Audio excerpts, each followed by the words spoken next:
আসসালামু আলাইকুম। জানি আমরা আসলে কেউই ভালো না। আপনারা বুঝতেছেন কিনা যে আমরা কিন্তু একটা সিস্টেমের মধ্যে আস্তে আস্তে ঢুকে যাচ্ছি। না হলে আপনি চিন্তা করেন যে আমরা চলতেছি কাদের নিয়ম অনুযায়ী, আমরা চলতেছি কিভাবে। এলিটরা যে সমস্যা তৈরি করতেছে সেটার ভাগিদার, সেই সমস্যার জন্য ক্ষতিগ্রস্ত কিন্তু আমরাই হচ্ছে। মিডল ক্লাস বা লোয়ার মিডল ক্লাস বা লোয়ার ক্লাস যাই বলেন না কেন, আমরা কিন্তু ক্ষতি হচ্ছে। আপনারা কি বুঝতেছেন যে দার্জালিক সিস্টেম কিন্তু তৈরি হয়ে গেছে? আমরা অলরেডি কিন্তু সেই সিস্টেমের মধ্যে ঢুকে গেছি বা যাচ্ছি। আমরা প্রতিদিন সেই সিস্টেমগুলো ব্যবহারও করছি। আমাদের চেহারা এখন তাদের জন্য ডেটা। দুনিয়াতে 75টারও বেশি country AI surveillance camera use করে। ফেসিয়াল রিকগনাইজেশন 64টা দেশের জন্য অ্যাক্টিভ। প্রত্যেক পাবলিক সেক্টর থেকে শুরু করে এয়ারপোর্ট বা আমরা কোথায় যাচ্ছি সব কিন্তু রেকর্ড হচ্ছে। আমরা বুঝতেছি না, কিন্তু সব কিন্তু রেকর্ড হচ্ছে। সোশ্যাল মিডিয়া কিন্তু আমাদের মাইন্ডগুলো কন্ট্রোল করতেছে।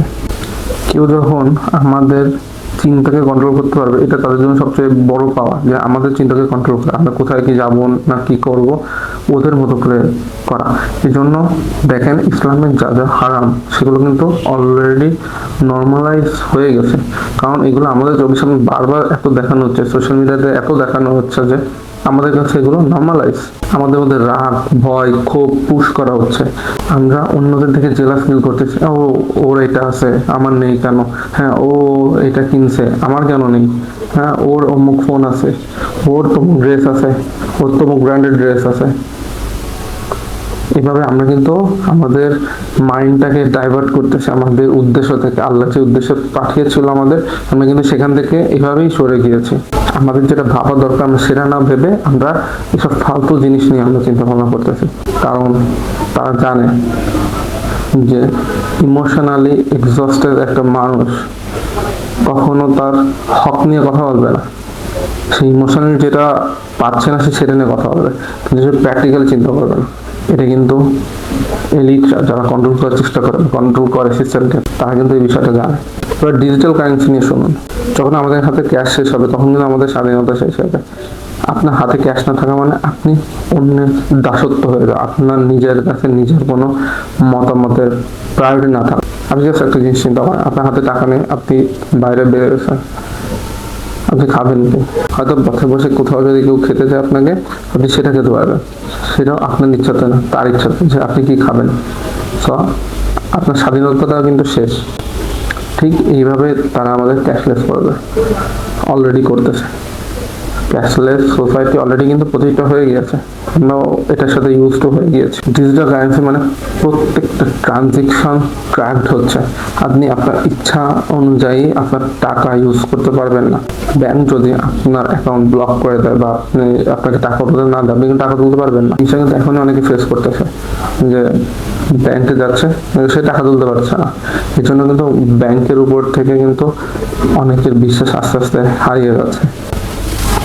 একটা জিনিসটা বলতে চাই, ওয়ান আই সিম।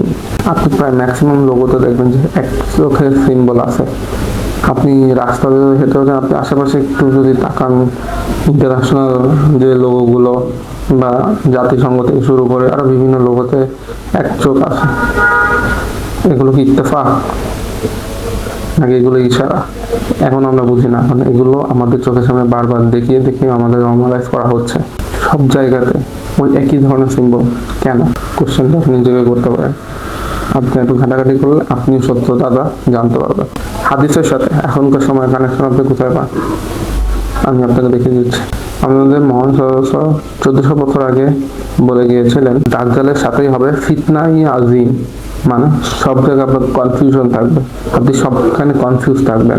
দুনিয়ার কন্ট্রোল ওই এক সিস্টেমের হাতে থাকবে। আপনি যদি তার কথায় বা তাদের কথায় রাজি হন বা তাদের ফলো করেন, তাহলে আপনি সব পাবেন। যদি আপনি ফলো না করেন বা তাদের কথা রাজি না হন, আপনি ক্ষুধার্ত থাকবেন। এই সিস্টেম কিন্তু আমাদের সামনে তৈরি হচ্ছে, বর্তমানে হচ্ছে। আর এটাকে শুধু একটা সিস্টেম বললেও ভুল হবে। এরা নিজেরা দুনিয়া ক্রিয়েট করছে। আমরা নিজেরাও জিনিসটা আসলে বুঝি না, কিন্তু আমাদের চোখের সামনেই দিন দিন তাদের সাম্রাজ্য তৈরি হচ্ছে, আমরা কিছু বুঝতেছি না। AI surveillance, digital currency, one I symbol, social media control, এগুলো আলাদা আলাদা কোনো জিনিস না। এইগুলো একই জালেরই অংশ। একই জালেরই ছড়ানো অংশ এগুলো, আর এই জালগুলো খুব তাড়াতাড়ি ছড়াচ্ছে, খুবই তাড়াতাড়ি ছড়াচ্ছে। তাহলে এখন আমরা কি করব? প্রথমত ভীত হওয়া যাবে না, আল্লাহর উপর ভরসা রাখতে হবে, ইমান মজবুত করতে হবে, নিজেদের প্রস্তুতি গ্রহণ করতে হবে। প্রস্তুতির প্রথম স্টেপই হচ্ছে আপনি ইমানকে মজবুত করা। দাজ্জালের ফিতনা থেকে হেফাজত পেতে প্রত্যেক দিন না পারেন প্রত্যেক জুম্মায় অন্তত সূরা আল কাহাফ পড়বেন। সচেতনতা তৈরি করুন, নিজেদের মধ্যে অ্যাওয়ারনেস তৈরি করুন, আপনার পরিবারকে বোঝান, ঘরের লোকদেরকে বোঝান, কিন্তু ভীত হবেন না, সচেতন হবে। এটাকে ভয় হিসেবে না নিয়ে এখান থেকে আমরা কিভাবে বের হয়ে আসতে পারি, কিভাবে সচেতন হতে পারি, সেটা নিয়ে আমাদের কাজ করতে হবে। আপনি তখনই কোনো বড় সমস্যা মোকাবিলা করতে পারবেন যখন সেটা আপনি প্রস্তুতি নিতে পারবেন। আপনার প্রস্তুতি যখন আগে থেকে থাকবে, কারণ যে জানবে, যে প্রস্তুতি নিবে, সেই বাঁচবে। দেখা হবে পরের ভিডিওতে। আসসালামু আলাইকুম।